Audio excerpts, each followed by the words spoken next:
তিনজন যুবককে তুলে নিয়ে আমাকে বলা হলো পদ্মা নদীর ওখানে মাওয়া ঘাটে তুমি থাকবে, তুমি তাকে স্পিড বোট সাপোর্ট দিবে। স্পিড বোট সাপোর্ট দিতে গেলাম, নিয়ে গেল তো আমাকে সহ তিনজন 21-22 বছরের ছেলেকে নিয়ে গেল চাঁদপুরের মোহনায় গিয়ে প্রথম একজন ভিকটিমকে চোখ খুলে বলল যে তুমি একে গুলি করো।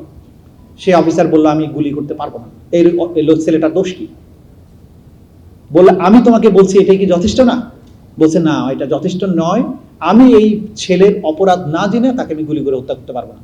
তখন সে প্রচন্ড গালাগালি করে তাকে মাথায় গুলি করে দিল এবং তারপরে লাথি মেরে, তখনও পেট কাটা শুরু হয়নি, মাঝে মধ্যে হয়তো পেট কাটা করতো কিনা জানি না, একটা ইটের বস্তা বেঁধে আবার তাকে ফেলে দিল।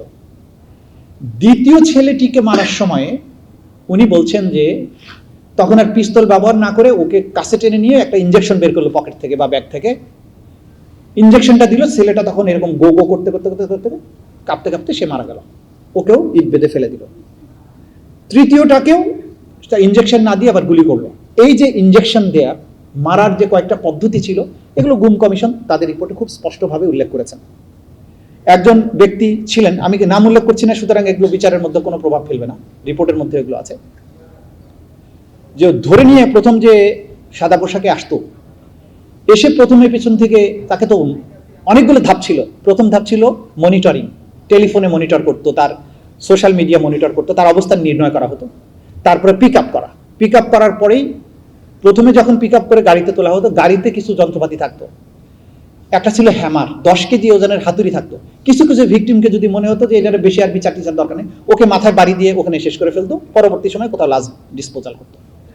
দ্বিতীয় ব্যবস্থা ছিল গাড়িতে তুলে ইঞ্জেকশন দিয়ে অজ্ঞান করে ফেলতো, অজ্ঞান করার পরে জায়গা মতো নিয়ে গিয়ে আবার জ্ঞান ফিরে পরে জিজ্ঞাসাবাদ, টর্চার এগুলো করতো। কোনো কোনো ক্ষেত্রে গাড়িতে ইঞ্জেকশন দিয়ে মেরেই ফেলতো। তৃতীয় আরেকটা ছিল বলস মেশিন, বলতো যে একটা ইলেকট্রোকিউট করার একটা যন্ত্র, ব্যাটারি চালিত একটা ইলেকট্রোকিউট করার যন্ত্র ছিল, যে জননাঙ্গে একটা ক্লিপ লাগিয়ে দিয়ে তারপরে বিদ্যুৎ চালু করা হতো, অসহ যন্ত্রণা হতো, তার মুখগুলো আবার বেঁধে দেওয়া হতো। এই যে হরিবল স্টোরিজ, শত শত, গুম কমিশন কয়শো, সেভারাল থাউজেন্ডস অ্যাপ্লিকেশন তারা ডিল করেছেন, আমরা সেভারাল হান্ড্রেডস ডিল করছি এখন। এই স্টোরিগুলো, এই যে মানবতা বিরোধী অপরাধ এবং মানবাধিকারের যে ভয়ানক লঙ্ঘন, এই স্টোরিগুলো যখন আপনারা সামনে আনছেন না, তখন যারা এই অপরাধের সাথে সম্পৃক্ত এবং এই অপরাধকে যারা সমর্থন করেছেন, তারা কিন্তু প্রতিনিয়ত সোশ্যাল মিডিয়াতে উল্টো ন্যারেটিভ দাঁড় করানোর চেষ্টা করছে এবং তাদের পেছনের এই অপরাধগুলোকে ঢেকে ফেলার চেষ্টা করছে।